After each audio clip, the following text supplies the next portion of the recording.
Hi, just a quick video this time, and this one is aimed at people who have a Mac and an iPad. I'm sorry, that's what I have, and that's how I know that this works, and this is a game changer.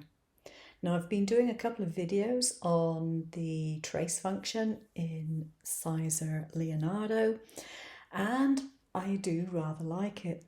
And now I positively love it, and the reason for that, if you go on to your Leonardo Design Studio, you've got your file, your view, your edit, arrange, and your help there. But above this, and I can't show you because obviously I've got to try and control my recording as well, and that's a bit difficult.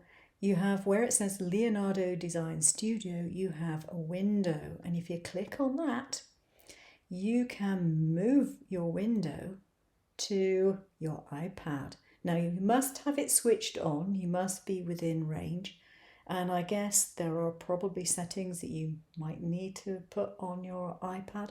I mean, I use AirDrop and things all the time. I haven't set up anything specifically for this, but if I move this to my iPad, I'm going to swap over now to my overhead camera. So this is what happens when it gets moved to my iPad, and I can move that around. So I now have access to my drawing. I can zoom in the same way as I could on my laptop.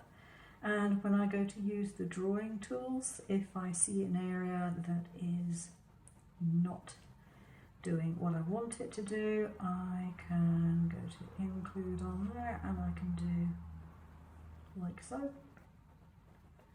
So if you've got any really awkward areas, this makes it easier because you're just using a pencil basically to go around the lines.